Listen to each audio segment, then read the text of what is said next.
Allah, my Habib has returned to me. كنت أشتاق إليك يا حبيبي. اشتقنا إليك أكثر. الله الحمد لله. آمين يا رب العالمين. جزاك الله. السلام عليكم عدنان، كيف حالك؟ السلام عليكم سانيا. رهنا ما شاء الله. She has returned. All rise. ما شاء الله. الحمد لله. السلام عليكم ورحمة الله. ما شاء الله. Hope stars are up tonight. Clear skies, clear skies. الحمد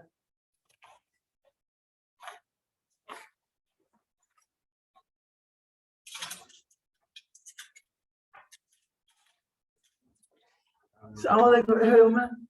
You went to a Umrah too? You went to a Hawaii.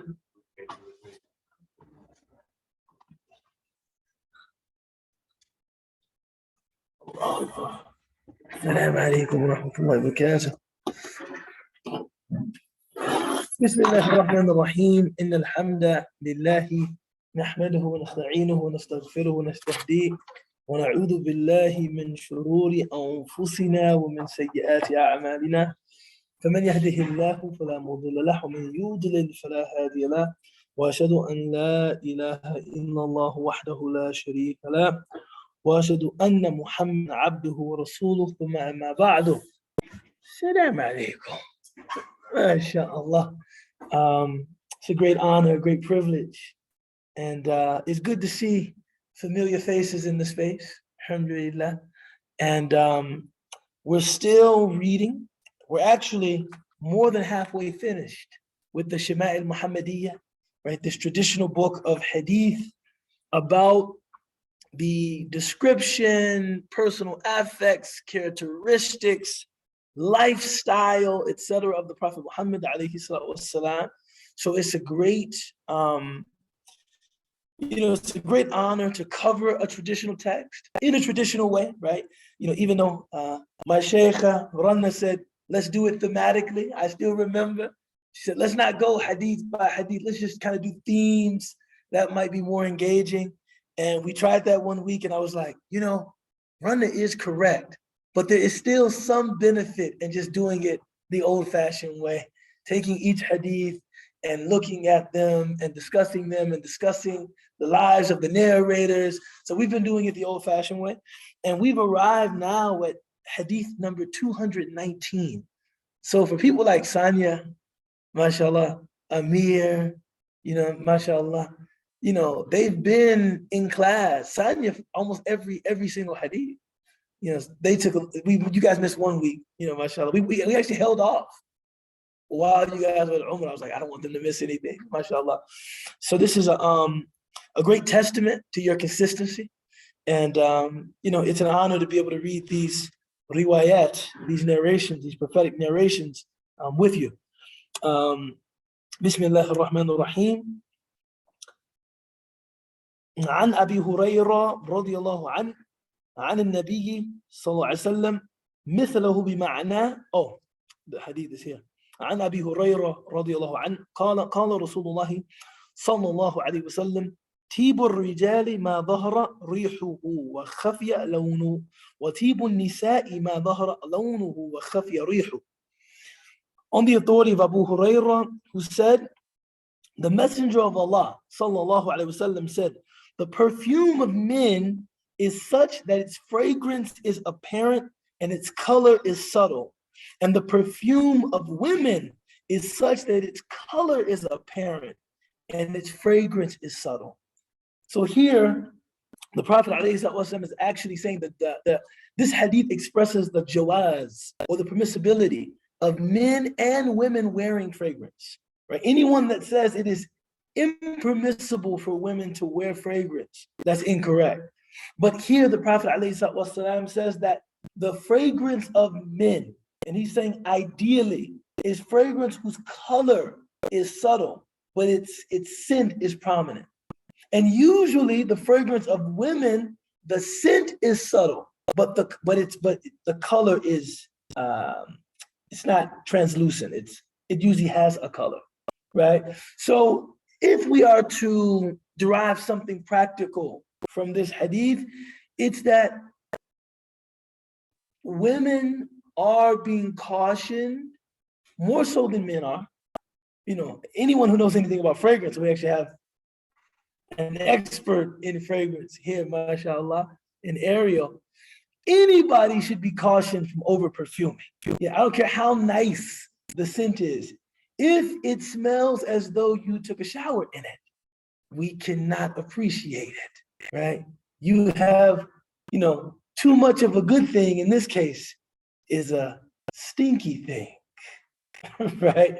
But here the Prophet ﷺ is saying that, you know, women should be cautious about over perfuming or using scent whose fragrance is quite redolent or strong. Inshallah. Bismillah ar-Rahman ar-Rahim. عن أبي عثمان النهدي قال رسول الله صلى الله عليه وسلم إذا أعطي أحدكم الريحان فلا يرد فإنه خرج من الجنة. On the authority of Abu Uthman al-Nahdi, who reported the Messenger of Allah sallallahu alaihi wasallam said, when one of you is given rayhan, this is a particular kind of perfume, he should not refuse it, for it has come from paradise. Now, there's a theme here that I want you to pay attention to. You know, there are certain, you know, even, you know, when Allah subhanahu wa ta'ala talks about the pleasures of paradise, he mentions that we will be given things that remind us of the things that we had in this world, right? So the delights of paradise are similar to what we know, but different in that they are lasting, in that they, you know, they contain a permanence, whereas everything that we have is transitory. Everything that we have is temporal. You know, I've heard it said that the thing about any pleasure, any comfort, any enjoyment that you achieve or attain in this world is that it will inevitably be followed by anxiety because it's not permanent. I don't care how delicious the meal was, you will be hungry again, right? You will be hungry again. It's not permanent, right? You know, it's like sometimes we feel a moment of great satisfaction. You know, everything is good. It's like health is good, children are good, relationships are good, financially I'm secure. That cannot remain. The Prophet ﷺ said, "Ightanim min arba'a qabla al-arba'a." He said, take advantage of 4 things before 4 things. They said, what? Your health before sickness, your wealth before penury or poverty, your time before preoccupation, right? It was 5 things before 5 things, right? Your time before preoccupation, your youth before your age, and your life before your death. Many scholars commenting on this hadith, they say what is implied in this hadith is that almost everything you have is temporal. If you're in good health, you will not always be in good health. Every soul shall taste death, right? If you are wealthy, you may not always be wealthy, and that doesn't mean you'll go bankrupt, but your ability to benefit from your wealth could be limited. You know, if a person is 90, even if they have great, you know, wealth, they might not have the energy to, I want to travel, and I want to buy this, and that's like, I don't have the, you know, I don't have the drive. I don't have the drive to do that, right? So here, the Prophet ﷺ is saying that this fragrance, rayhan, is from Jannah. In the same way that the rawdah, right, the courtyard of the masjid of the Prophet ﷺ, or this orchard of the masjid of the Prophet ﷺ is in paradise. This is an orthodox belief of Ahlul Sunnah, that the Rawdah of the Masjid of the Prophet ﷺ is in paradise. And so if you are to think about this very deeply, there's kind of this indication that heaven and earth are not as far from each other as we imagine them to be. In earth, you get little glimpses of heaven, but they don't remain. I remember listening to one sheikh, and he was talking about a relationship, repairing and rebuilding our relationships with Allah. And he said that having a truly intact and meaningful relationship with Allah is like heaven on earth. And maybe he saw my face, because I was like, really, Shay? I mean, you're giving yourself some poetic license here. And he said, no. He said, when Allah Ta'ala talks about heaven in the Quran, the most consistent description, لا خوف عليهم ولا يحزنون. There's no fear. They don't feel any fear, and they don't feel any sadness. لا خوف عليهم ولا يحزنون. Right? He said, heaven is really, if you want to boil it down to its most essential description, it's nearness to God and an absence of fear and absence of anxiety. That's heaven. That's heaven. He said, if one has a meaningful relationship with Allah, to the extent humanly possible, you experience the same freedom from fear, the same freedom from anxiety. This is Sheikh Fodé Durame. He said, and this is just an interesting framework. He said, the thing that inhibits our spiritual growth most, two things, anxiety and grief. Grief is your inability to come to terms with what Allah has already decreed.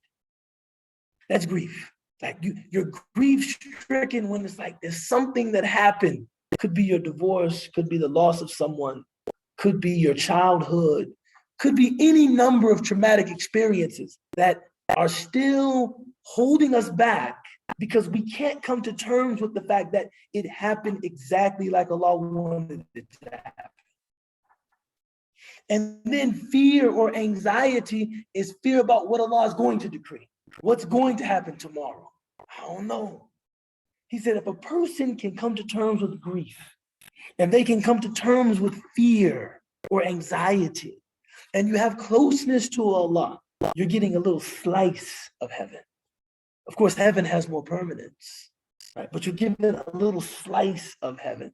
So you have hadith in which the Prophet ﷺ speaks about these little slices of heaven. And so he said, this fragrance, rayhan, that I've never smelled before, I don't know what rayhan is.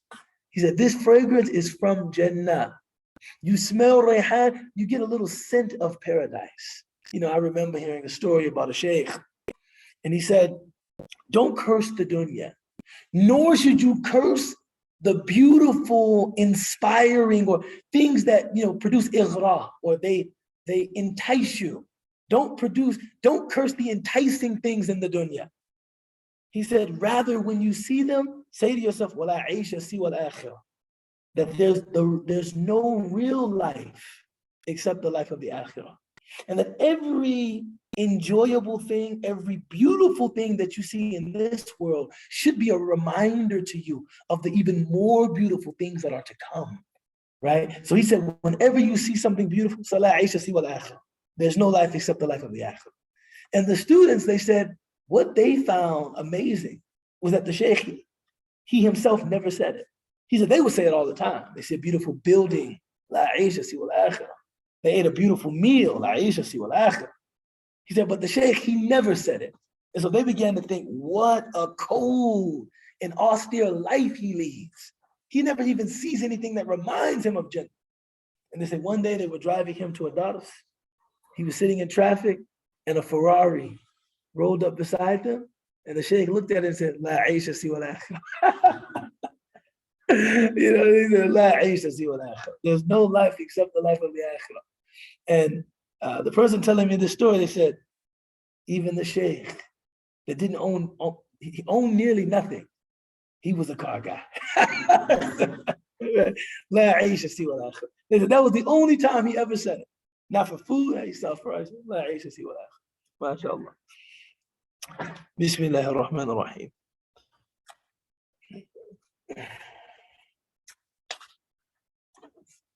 عن جرير ابن عبد الله قال عرضت بين يدي عمر بن الخطاب رضي الله عنه فألقى جرير رداءه ومشى في إزار فقال له خذ رداءك فقال عمر للقوم ما رأيت رجلا أحسن صورة من جرير إلا ما بلغنا من صورة يوسف عليه السلام.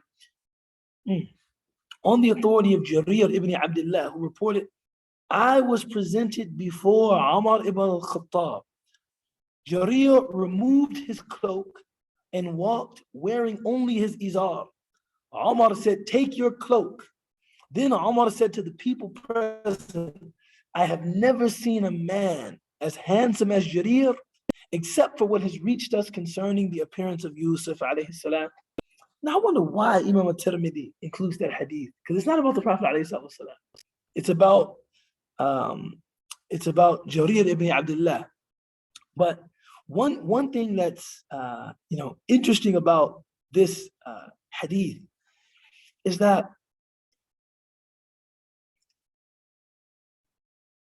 how can I say this without being unnecessarily controversial, right? There are many ways that we find that like the men around the Prophet ﷺ, they had a very comfortable relationship with they complemented each other. Like to say that another man was handsome was not somehow something that marked a deficiency in one's masculinity. It wasn't a big thing like that, right? Or for men to hold hands even, that wasn't something that they would say, that's weird. It was no big deal. I mean, you read stories about the Prophet ﷺ resting his head in the lap of Sayyidina Abu Bakr. My brother asked me, are you ready for that? No, I'm not, Akhi. Never. I couldn't see that happening. There are some aspects of the Sunnah I'll just read about and admire. I'm not resting my head on anyone's lap, right?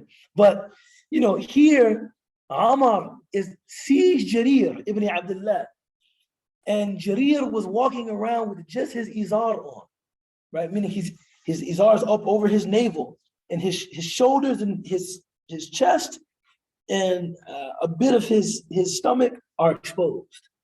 And Umar said to him, put your rida back on. Khud rida'ak. Put your clothes back on. And Jarir's like, why? He said, I've never seen anyone more handsome than this man, right? Except what has been narrated to us about Sayyidina Yusuf alayhi salam. SubhanAllah. Sometimes I think, and this was the controversial part. If you don't produce cultures in which men can express their love and affection for each other in an open, non-sexual way, it is very easy for people, whenever they feel any kind of inspiration, to assume that it's a sexual thing, because it can only be sexual. So if you feel that towards somebody, like, what a nice man, what a handsome man, if you think, if I feel like this, it must be sexual because there's no other cultural way to express this, then I think you can end up going a place that wasn't like the only possible conclusion, right? So in my travels, I've had young men talk to me about this, what is being termed a struggle. And I'll say, well, what exactly do you feel? And sometimes when they describe to me, we're talking freshman, sophomore, it just sounds like the affection they describe is an affection that one could have for his friend. I feel better when he's around. I get excited to see him. He's been he's been very instrumental in me gaining some confidence. he complimented me once in front of the other guys. It really affirmed me. I feel quite drawn to him. Nothing about this is necessarily sexual, right? But if that is taboo, you can't say that. There's no space in our culture. Then the only thing it can be for that young man is I must be describing some kind of sexual attraction. Not always, sometimes, but not always. Babu kayfa kana kalamu Rasulillah sallallahu alayhi wasallam. Chapter 34, how the Messenger of Allah sallallahu alayhi wasallam would speak. MashaAllah. عن عائشة رضي الله عنها قالت ما كان رسول الله صلى الله عليه وسلم يسرد كسردكم هذا ولكنه كان يتكلم بكلام بين فصل يحفظه من جلس إليه. On the authority of Aisha radiallahu ta'ala anha, who reported, the Messenger of Allah, ما كان رسول الله عليه الصلاة والسلام يسرد. Yasrud is to speak. Assalamu alaikum. Yasrud is like for a person to give intentional dramatic effect to their words. That's yasrud. That's sard. Like a person like, listen, I have something I'd like to say. And yes, I'm speaking like this as a sign of my inflated self-importance. No, it said, لم يسرد ما كان رسول الله عليه الصلاة والسلام يسرد كسردكم هذا, like you all do. So she was saying that even at the time, directly after the death or the demise of the Prophet عليه الصلاة والسلام, that had become a style among Muslim public speakers, among Muslim khutaba, to speak in this, this intentionally self-important style. And Aisha was saying the Prophet never did that. He never spoke like that. She said, rather, وَلَكِنَّهُ كَانَ يَتَكَلَّمُ بِكَلَامٍ بَيِّنٍ, and he spoke clearly. Right? It's interesting. In Arabic, if you ask a lot of students, students of Islamic studies, who are the most eloquent Arabic speakers you've ever heard, you will hear certain names. But one name is certain to come up. Sheikh Bouti, the Syrian Sheikh, Sheikh Ramadan Sayyid al-Bouti. Sheikh Bouti was Sheikh Kishk. If you're talking to somebody Egyptian, the name of Sheikh Kishk will certainly come up, right? And if you listen to people like Sheikh Bouti, people like Sheikh Kishk, the first thing you notice is that the language is easily digestible. They're not, it's funny. I don't know what this is, but it seems to be a thing with English. If a person listens to a lecture and they don't understand anything the speaker is saying, they will say, man, that was deep. It's like, how? But you didn't understand him. We, from the standpoint of Arabic balagha or rhetoric, if the person you're speaking to doesn't understand you, I don't care how flowery, how rare, how rhythmic the words you're using are, it's not eloquence. What makes speech effective is that the person you're speaking to understands what you're saying. This is what makes you an effective speaker. Not that the person you're speaking to doesn't understand what you're saying, right? If the person you're speaking to doesn't understand you, right? And this is the thing about Arabic eloquence that I find, mashallah, beautiful and humbling. That responsibility is always the responsibility of the speaker. It's never the responsibility of the listener to pull himself up. It's not like, well, if she was at my level, then she would understand what I'm saying.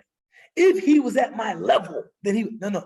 It's the job of the speaker to figure out the best way of conveying a complex idea to those present. And the people whose eloquence I really admire is the people that have that unique gift where they can speak to people coming from different places, different levels of education, different levels of exposure to language, and everybody understands what they're saying. See, women like that, men like that, they amaze me, right? And this is why a lot of people don't know, Khutbatul Jum'ah is the hardest address that any Muslim public speaker will ever give. Because any other address, I can bank on some homogeneity in the audience. Like if I go to a certain school, everybody here is educated at a similar level. They probably have similar interests, probably have similar socioeconomic backgrounds. And so I just have to really speak. If I speak to one person, I'm speaking to everybody. Whereas when you go to Jumu'ah, it's like, there's a brother right there doing his PhD at Northwestern. There's a brother right there that didn't finish 8th grade. And you have to figure out a way to speak so that he doesn't leave thinking, what a simpleton. And he doesn't leave thinking, what a douchebag. Right? You have to figure out, how can I, and it's challenging. It's very challenging, but it's a beautiful struggle. كان رسول الله صلى الله عليه وسلم يتكلم بكلام بين. Aisha says the Prophet عليه الصلاة والسلام, his speech was defined by clarity. يحفظ من جلس إليه. People that sat with him could remember what he said. So here she's also saying that the Prophet عليه الصلاة والسلام, he intentionally spoke in a way that would give people sitting with him an increased ability to remember what he said, right? I find that people that speak very fast, it's hard to remember what they say because they're speaking very, as you're thinking about one thing and kind of where to store that, they're already gone. So the Prophet ﷺ, it's mentioned that he would speak slowly, he would speak clearly, and something we don't have patience for, he would use a lot of repetition. Right? He wouldn't say something once. He would say it once, maybe twice, maybe 3 times, because he's imparting lessons. Right? I'm not just making small talk. I'm saying something that I want you to remember. It's mentioned that when the Prophet ﷺ would speak, he would hit the palm of his left hand with his right thumb. Right? Also using some sound. The most important thing is patience, right? Ahammu shay as-sabr. Ahammu shay as-sabr. Imparting lessons, right? MashaAllah. Here we, subhanallah. Right here. عن أنس ابن مالك قال كان رسول الله صلى الله عليه وسلم يعيد الكلمة 3 لتعقل عنه. On the authority of Anas ibn Malik, who reported, the Messenger of Allah sallallahu alaihi wasallam would repeat a word 3 times so he could be understood. So he spoke slowly and he would repeat the word 3 times, which I remember Dr. Omar, Hafidhullah, may Allah preserve him. One of the things he said to me that I remember often, especially when listening, is that people that are concerned with mastering a discipline, mastering anything from skateboarding to basketball to the sciences of the soul to tajweed, if you want mastery of something, you never mind repetition, right? For masters, repetition is always incremental, right? Because there's always something that can be gained from going back and doing it again, right? So if you think about somebody that's really good at something, I guarantee they didn't get good at it by doing it once and moving to the next thing. They stayed on it for a while. So when you see the person, you're thinking, man, Steph Curry is a very good free throw shooter. That's because he shot thousands, maybe hundreds of thousands of free throws, right? That only people who don't want to become deeply proficient at something get frustrated with repetition. I did this before, right?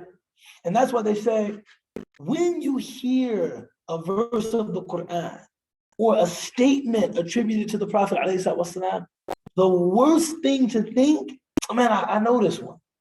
I know this one, man. Although we all have that tendency, I'm sure. You're sitting at Jumu'ah and the preacher goes into some narration of hadith or some verse of the Quran, and some of us do think, oh yeah, this again, right? إِنَّمَا الْأَعْمَالُ بِالنِّيَّاتِ. Actions are but by intentions. Oh yeah, I know that. But if you focus on what's being said and you think about it, what you'll find with truly profound statements is that as your experience of life deepens, so does your understanding of those statements. You see, the way that I understand things now at 39, subhanallah, subhanallah, yeah, I have a daughter that's old enough to drive a car, man. Wow. Where did the time go, man? Where did the time go? But the way that I understand things now, it's not the way that I understood them when I was 20, right? So certain things that I read at 20, and I thought I understood them. Oh, yeah. I read those same things now at nearly 40. I'm like, wow, a lot deeper. You know, my teacher explained this principle to me by talking about I love you. He said, you know, two newlyweds, they will get married, and maybe one of them will say to the other, I love you, you know, as they're newlyweds. And they mean that in as deep a way as they possibly can. He said, but if those same two people celebrate a 40th anniversary, they are inevitably going to say the same three words, I love you. But what they mean to them after those 40 years of living together, something completely different. Something's not, same three words, but experience has given them new weight. You know what I'm saying? So never be, this is why we read the word of Allah subhanahu wa ta'ala repetitively. We read it over and over and over and over, because our ability to encompass what's there will deepen as we deepen, right? So the Prophet ﷺ, of course, I mean, sometimes he mentioned things that people hadn't heard before, but a lot of his preaching, his public exhortation, it was all reminders. It was all reminders. It wasn't like something you'd never heard before, right? Whereas I think one of the tendencies that we have kind of surreptitiously inherited from kind of a capitalist consumer landscape is we love what to do. They say nothing makes something sell faster than the word new, right? I know if I'm in the cereal aisle, I'm looking around and I see new, I go right to that cereal. Why are you grabbing that one? Because it's new, right? We want, if something is new, it's like, whereas people that uphold and maintain a tradition, no, I mean, yes, that tradition must be renewed, but its substance is always old, right? Its substance, it's old. I remember once, I was talking to Dave Coolidge, who's a friend of mine, actually from Kenilworth, from the Chicago's North Shore.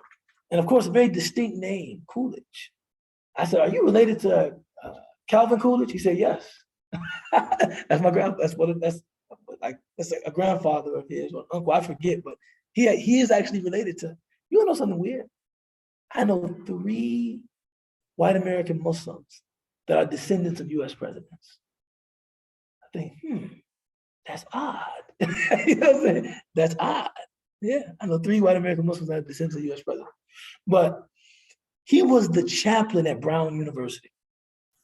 And Brown has a reputation. I've spoken at Brown, but Brown is like the Cal Berkeley of the East Coast. That's the reputation that Brown has. So it's very left, very, very radical in orientation. And so I said to him, you're a religious chaplain at Brown. What do you say to people? He looked at me like, same thing you say to people. Fear Allah, be good to your parents. I mean, be good, be a good friend, be a good colleague, make dhikr. It's nothing different because I'm at Brown. Now, it's finding ways to say that will resonate with my students. That's the struggle. But the core of the message, it's the same thing. I'm not making this stuff up. It's the same thing that other people say, right? So, that is what it means to be a person of tradition. MashaAllah. Oh, long hadith, MashaAllah. عن الحسن بن علي رضي الله عنهما قال سألت خالي هند ابن أبي هالة وكان وصافا. This is a beautiful hadith. فقلت صف لي منطق رسول الله صلى الله عليه وسلم. قال كان رسول الله صلى الله عليه وسلم متواصل الأحزان دائم الفكرة ليست له راح طويل السكت لا يتكلم في غير حاجة يفتتح الكلام ويختتمه بسم الله تعالى ويتكلم بجوامع الكلم كلامه فصل لا فضول ولا تقصير ليس بالجاف ولا المهين يعظم النعمة إن دقت لا يضم منها شيئا غير أنه لم يكن يضم ذواقا ولا يمدح ولا تغضبه الدنيا ولا ما كان لها فإذا تعدي الحق لم يكن للغضب شيء حتى ينتصر له ولا يغضب لنفسه ولا ينتصر لها إذا أشار بكفه كلها وإذا تعجب قلبها وإذا تحدث اتصل بها وضرب براحته اليمنى ببطن إبهامه اليسرى فإذا غضب أعرض وأشاح وإذا فرح غض طرفه جل ضحكه التبسم يفتر عن مثل حب غمام مثل حب الغمام. On the authority of Hassan ibn Ali, who reported, this is a beautiful hadith. This, when you talk about the description of the Prophet Muhammad ﷺ, this is one of the most comprehensive. Some people have even made this into a hilya, like a decorative calligraphic piece with this description. This is Hassan, the son of Ali, right? Hassan al-Hussein, the grandson of the Prophet ﷺ. He said, I asked my maternal uncle Hind ibn Abi Hala, who was skilled in describing features. He was a wasaf. Now it's interesting. I've heard it said, and when I heard this, it made a lot of sense to me, that when you read very good love poetry, you're reading the poetry of someone who is, of course, taken with the beloved. They're taken with the muse, but they also love poetry. In order for that, for that poetry to be good, because many of us have people that we love and we're quite taken with them, but we don't have any poetic ability. So we probably couldn't write very good love. Like, I guess what he was saying is that the poetry is not just a reflection of how deep the love is of the beloved. I love my wife dearly, but I don't have any poetic ability. So my poetry is not like, oh, the poetry was kind of weak, so the love must have been weak. I just don't have any ability as a poet. Here he's saying, he's asking his maternal uncle to describe the Prophet ﷺ, and all of them loved the Prophet ﷺ, but he's also a wasaf, which means he has a talent at describing people, right? And this is even, even now, some people are good at describing. Some people, if you ask them, what does so-and-so look like? They'll give you a very vague description. He has a nose, 2 lips, 2 eyes, black hair. You ask other people, his eyes are kind of like almond shaped. His head is not quite an oval, but not quite round. His cheeks are quite prominent. His mouth is kind of right. They're good at describing, right? I saw this special that my eldest daughter likes called Brain Games. The Brain Game series on Netflix or something like that, right? And they have the one where the police sketch artist was listening to the description, and some people the description was just very vague, and then some people were really, really detailed, right?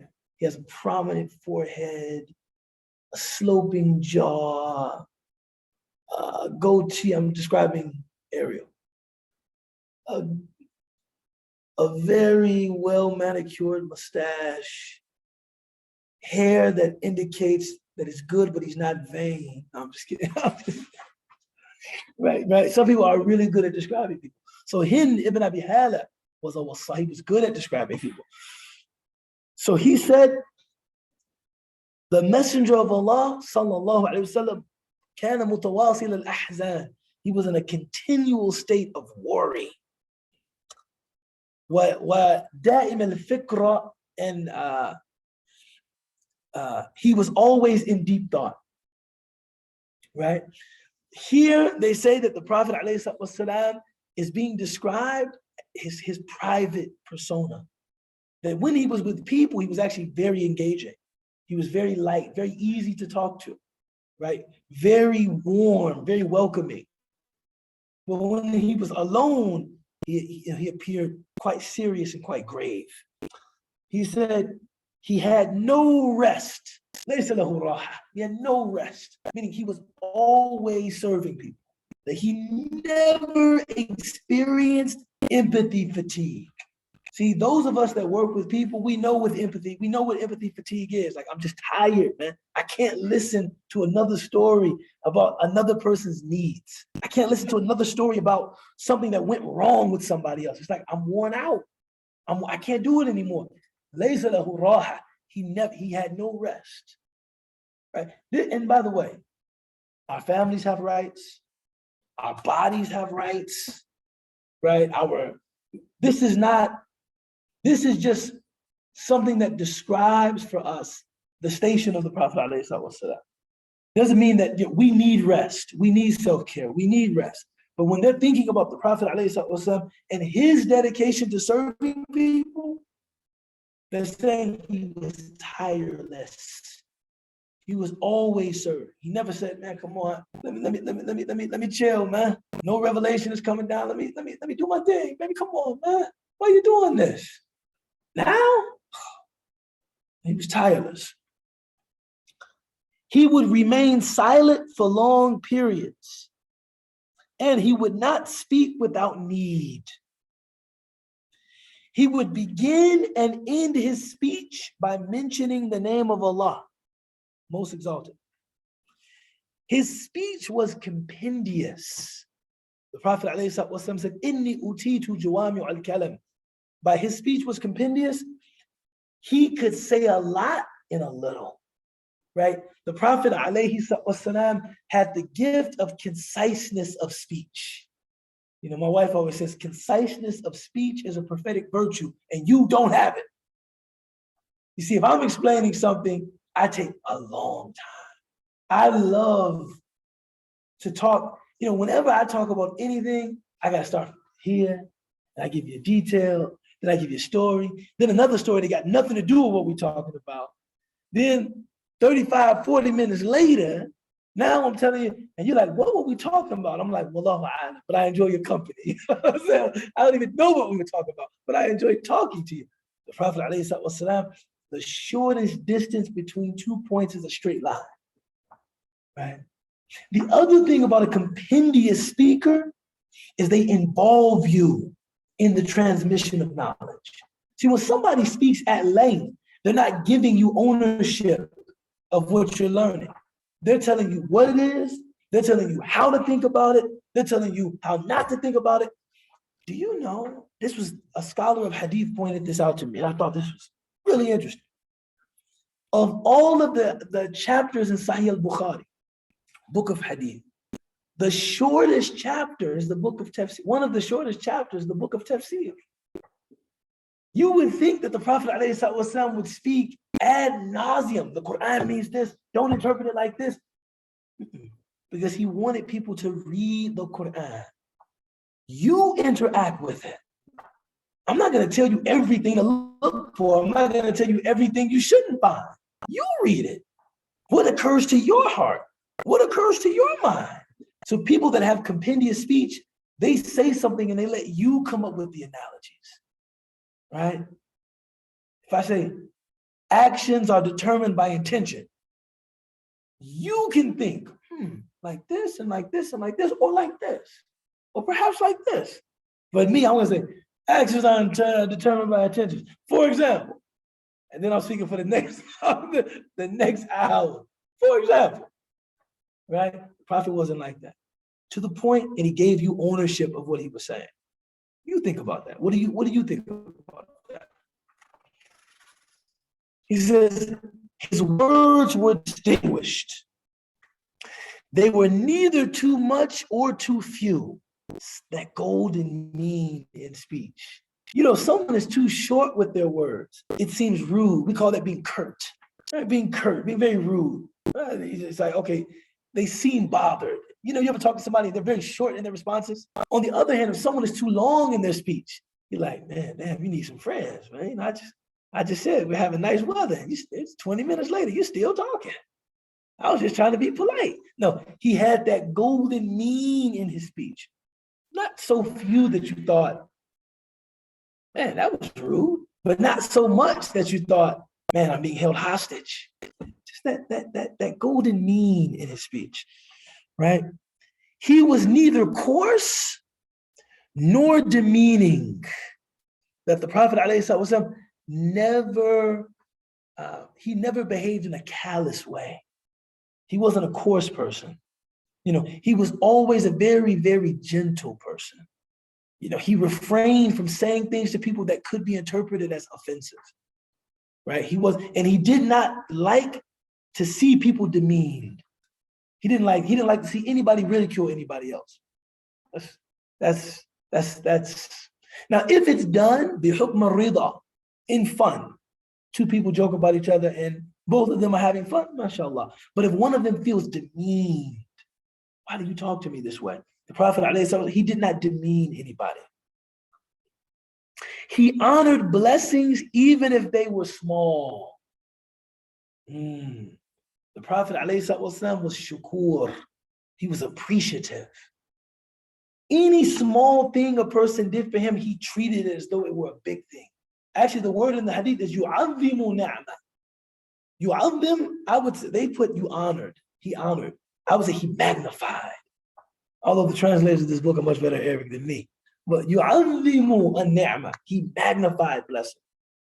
Right? So if you gave him something small, he would treat it as though it were very, I can't believe you did this for me. Wow. Wow, man, this is great. This is wow. He never treated anything like he took it for granted. Have this for Rasulullah. Come on, man. Okay, thank you, man.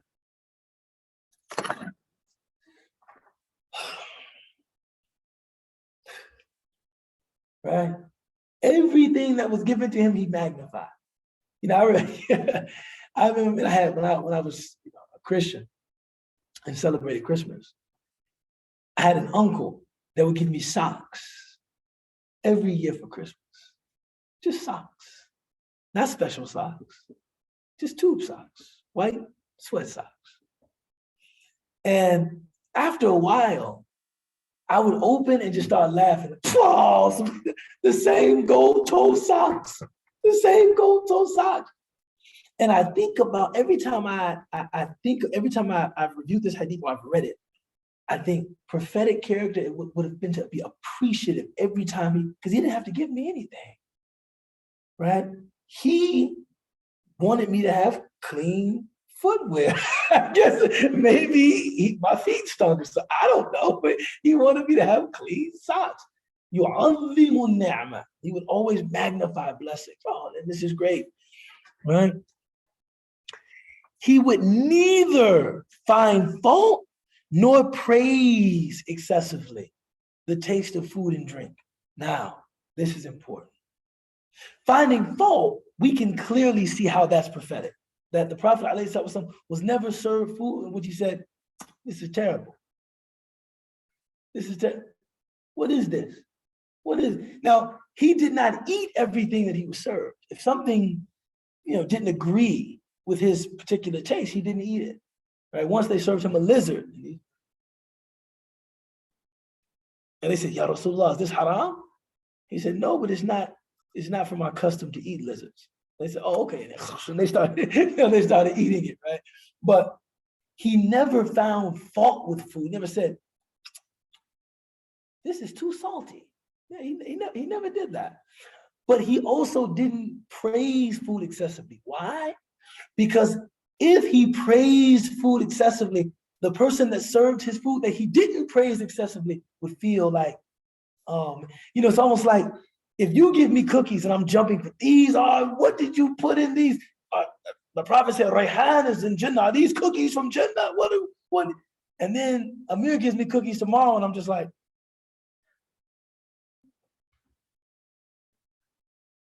Amir is going to know my cookies weren't quite like Binta's cookies, right?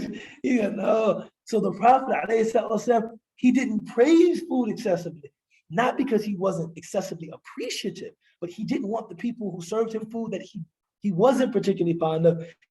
He didn't want them to see the comparison, like, oh, he liked your food more than he liked my food, or he praised your food more than he praised my food. So he was the baseline, all the same, not too much praising, never disparaging. This is really good, thanks. He never like, oh my God, you sister always make my food. No, it was never, this is good. Alhamdulillah, this is good, right? The lower world, the dunya, did not anger him, nor did anything of its affairs. He didn't get upset about worldly things didn't anger him. But if the truth was transgressed, nothing would quell his anger until he had sought justice for it. So so here Hind is making a clarification. Because if you hear the stuff of the dunya didn't anger him, it's very easy for you to assume some kind of fatalistic, he was just like this unperturbed, monkish kind of character that, if injustice was taking place, he was upset until justice was restored. If someone was being wrong, he was upset until justice was restored, right? But worldly affairs, kind of like, if the Prophet ﷺ were here now, I guess it would be like, the NASDAQ, daily average is not going to he's not going to, lose his shirt because, the Dow Jones and the NASDAQ are going up and down. They go up and down. You know what I'm saying? The affairs of the dunya did not anger him. That doesn't mean that we don't have concern about those things. Yeah, I want my real estate projects to succeed. But he doesn't become angry at the affairs of the world. Oh, no, my Bitcoin. It goes up, it goes down. You know what I'm saying? It happens. It happens. You win some, you lose some. It happens. He would never become angry for his own sake or seek to avenge himself. What a thing to have said about you. But I've never seen him angry because he took personal exception to something somebody did. Never. One of our teachers, we were asking him about disciplining children, give it spanking. And he's from the old school. So he didn't say like absolutely, positively, under no circumstance should you spank your children. But I do find what he said very illuminating. He said, if you really believe offering some physical correction to be in the interest of your child, like don't touch the stove, prime example. Don't touch the electrical socket.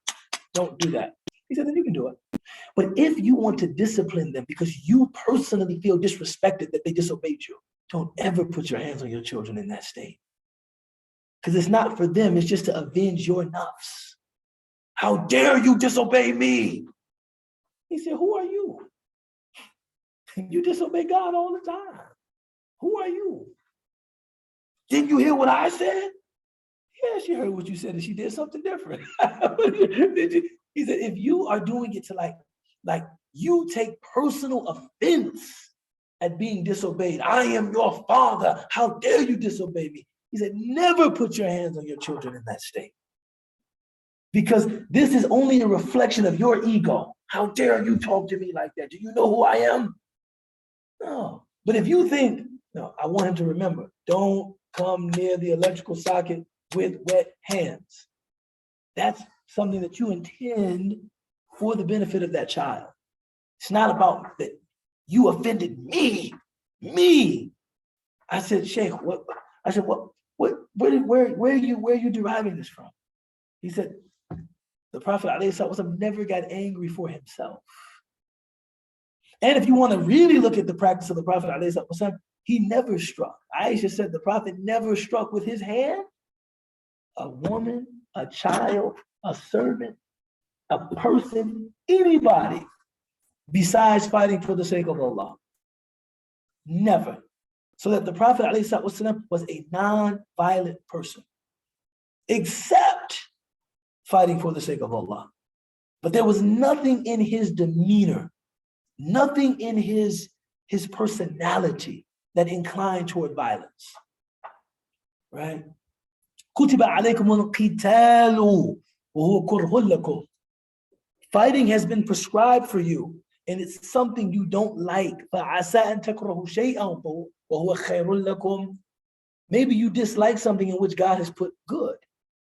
Most beautiful tafsir I've ever heard of this verse is that is the natural state of the human being. كُتِبَ عَلَيْكُمُ الْقِتَالُ وَهُوَ كُرْهٌ لَكُمْ. Fighting has been prescribed for you and you don't like it. To dislike violence is the natural state of the human being. That's what's natural.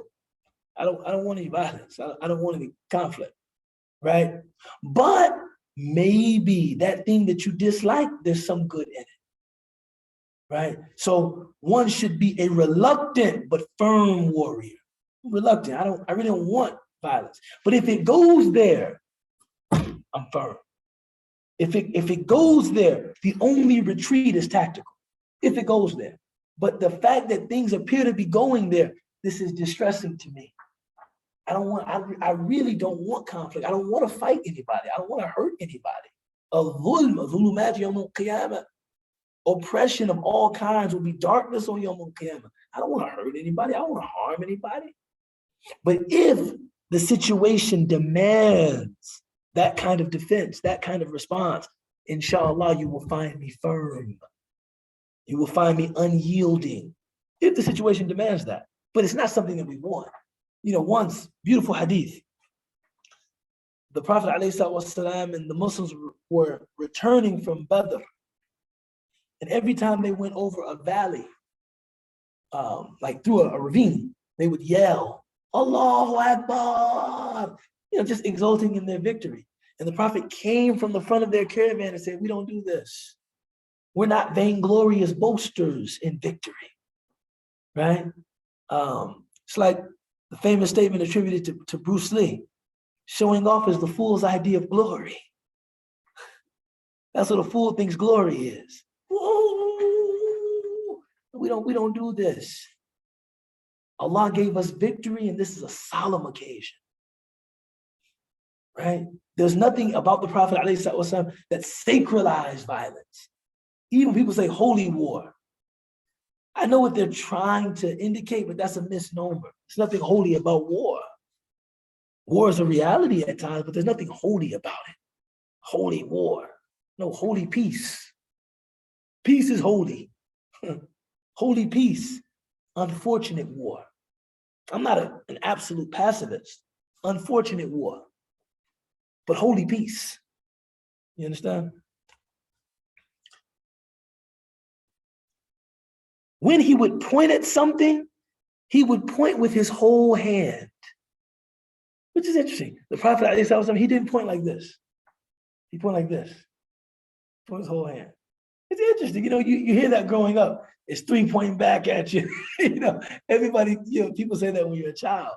But when I think about it, there is something more accusatory in going like this. If the prophet starts, I'm going to point with his entire hand, right? It seems less menacing to me, right? Especially if you turn it horizontal, it almost seems like you're, and I'm kind of reading body language now, like I know something about semiotics, but it seems like this is saying, like, you see here, this person here, whereas this is like, this, him, this guy, whereas it's like, my good man, Adnan, so-and-so, right? When he was amazed by something, qalabaha, he would turn his hand over, this, right? Subhanallah. Ismail said, fun fact, Disney uses the same pointing technique. Oh, I didn't see that. Let me see.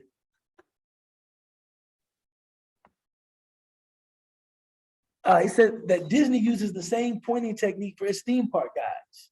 Interesting that you use the entire hand. It seems more gentle than going like this. This seems menacing, right? If I see this, it's like, I'm gonna get you. Whereas this seems more like, my friend Amir here. If you take Amir here, right? See?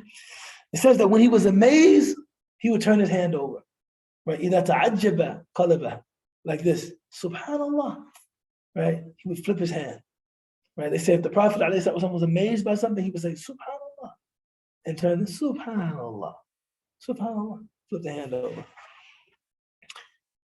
He would gesture with his hand while speaking. So the Prophet ﷺ did gesticulate. He used body language. He wasn't like he would use his hands to illustrate things when speaking. Use his hands, right? And he would strike the inside of his left thumb. He would strike with his left thumb the inside of his right palm. So I was doing it right. I do like this. You do like this. When he's speaking, he speaks like that. Right? When he was angry, he would turn away. This is subhanallah. When the Prophet ﷺ was angered by something, he would withdraw because he understood you do the most regrettable things when you're angry. Pull back. So when he was angry, he would turn away. A'rad. It's like, I'm not ready to engage. When I think about the worst decisions I've ever made in life, a lot of them are the result of engaging something before I was ready to engage. I wasn't ready to speak yet. If I had given myself time, I'm sure I probably wouldn't have said what was so regrettable. You see, if I had just like, let's stop here for a minute. Now, married folks know what I'm talking about. You can save yourself great heartache by just pausing. It's like tensions, flares, like, look, let's just chill. Because the only thing I'm going to say now will probably be something hurtful. Let's just chill. We come back to the same conversation 2 hours later, it doesn't even have the same, it's like, it's easy to work it out. Okay, right? So he says, when he got angry, he turned away, right? When he was delighted, he would lower his gaze, right? This is like the modesty of the Prophet ﷺ. And when he was really, really happy, he wouldn't display his happiness, like he would lower his gaze. Like, that's just very refined character. Some people, I'm thinking of two stories, a friend of mine said that he was going through something really grave and serious in his life.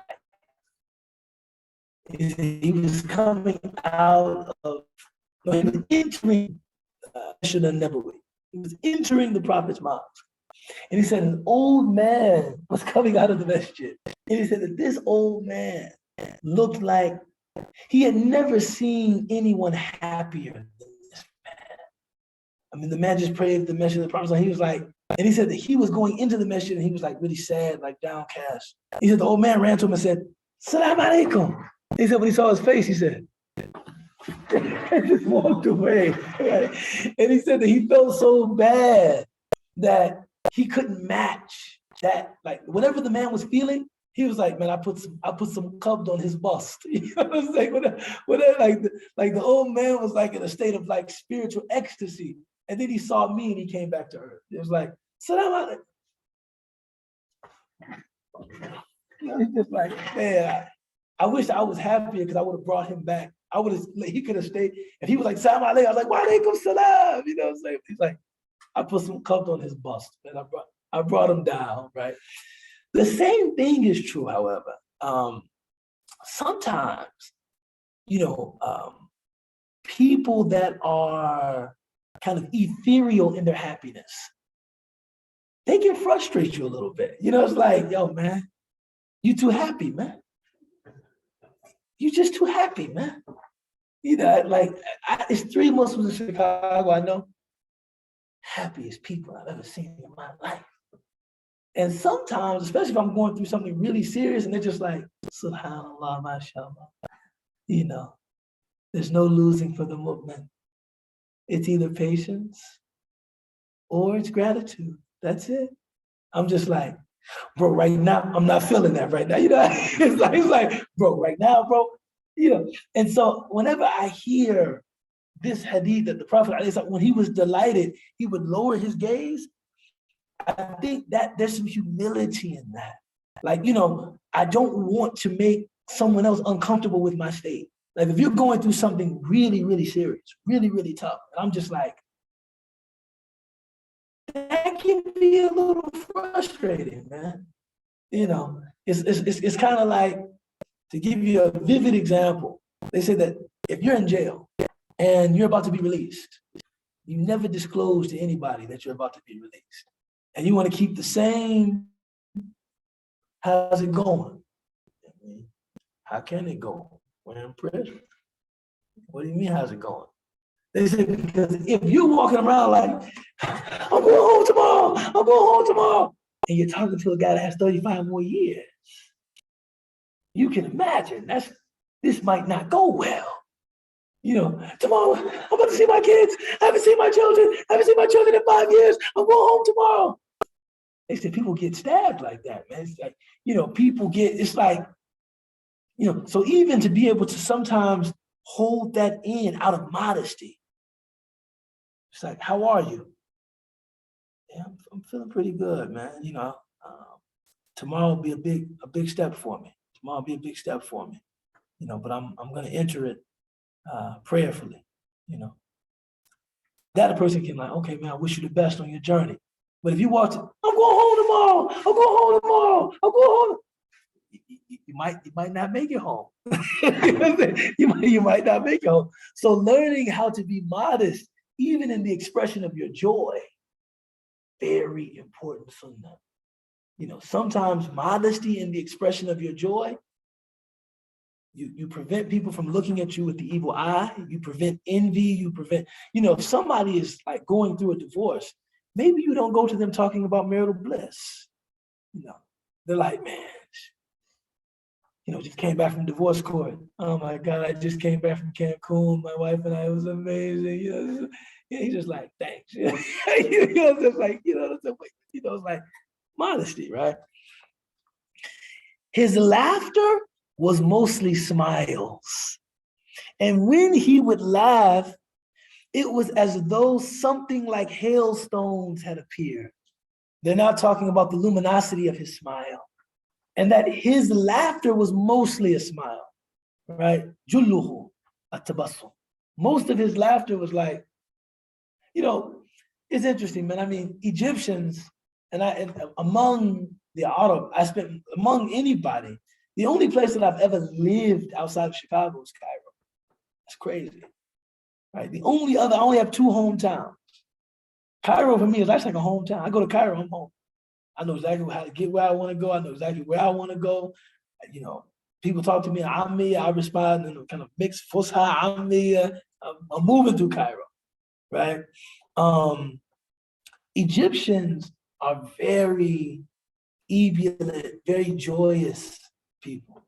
And they laugh heartily. They laugh, like it is not unusual to see somebody in Egypt laughing like out loud, a boisterous, kaka is the word in Arabic, kaka, like, right? So my teachers, my training has predisposed me to kind of the idea that there's nothing wrong with laughing boisterously. Sometimes laughter is nothing treats the soul like a good, hard laugh, man. It's amazing. However, I still appreciate the stately, almost princely manner of someone that doesn't laugh boisterously like that. Their laugh is more, right? Doesn't mean that what you said wasn't enjoyable or that it wasn't funny, but they just don't laugh in that boisterous way. I have people that don't laugh like that, and I enjoy talking to them, and I never get the sense like the conversation is heavy or like, oh, they're no fun. I just know that from their manners, they don't like belly aching laughter. They don't do that. I don't care how funny it is. That's just not, you won't see that. There's a brother, I won't say his name because he might see this. Sometimes I say to my wife, I gotta get him just to crack up. I've never seen him just crack up. He's always smiling, and I've seen him like laugh. But I've never seen him like cry. Whereas sometimes I can laugh like, man, I'm crying. I'm sitting there on the, I'm I think African Americans and Egyptians have to sit down. Now, I've fallen on the floor laughing. Wait a minute. Somebody help me out. Somebody help me out. And the minute I get to my feet, no! we're going back overboard. The Prophet, let me talk. He didn't laugh like that, right? Which is just something to think about. He didn't laugh boisterously. He didn't laugh like that. Jullu, right? Most of his jullu dahikihi at-tabassum. Most of his laughter was a smile, right? So very, very dignified. Not that laughing heartily means that you don't have dignity, but it's different. It's different. And then the end of the hadith, when he would laugh, his smile was so luminous. It was like, hailstones, like pieces of ice. That's how luminous his smile was. It was like you could, like pieces of ice, mashallah. Beautiful, beautiful hadith. Any questions? We have a few minutes.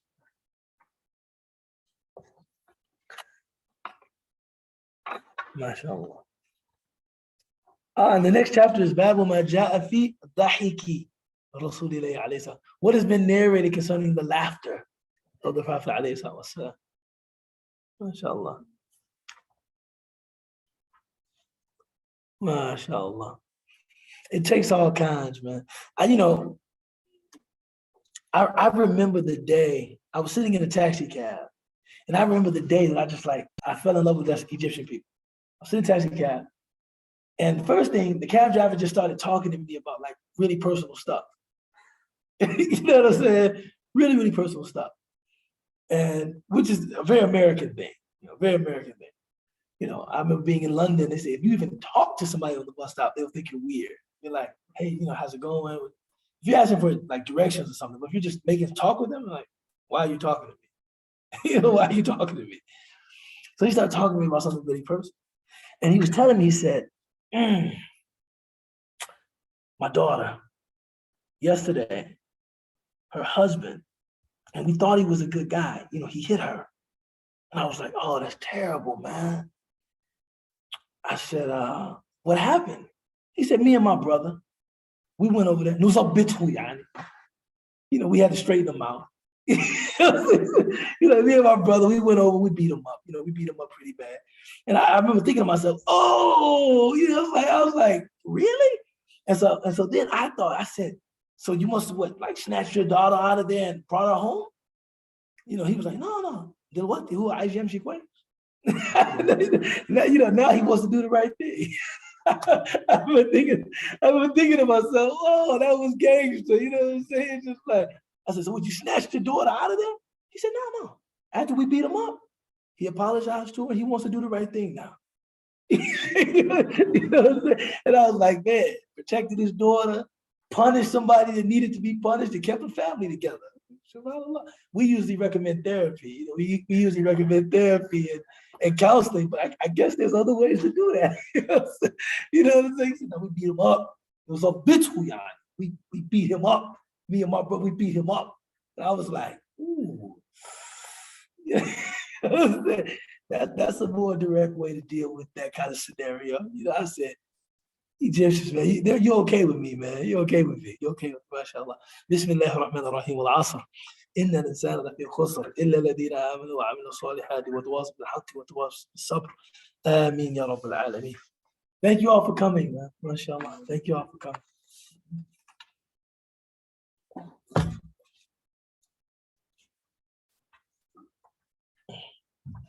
Ismail, come back, man. We miss you, bro. I miss you as well. Inshallah, we'll have to meet up at some point. Inshallah. I guess when all of this is over, things like it's safer, inshallah. Inshallah. Looking forward to it. If this ever ends.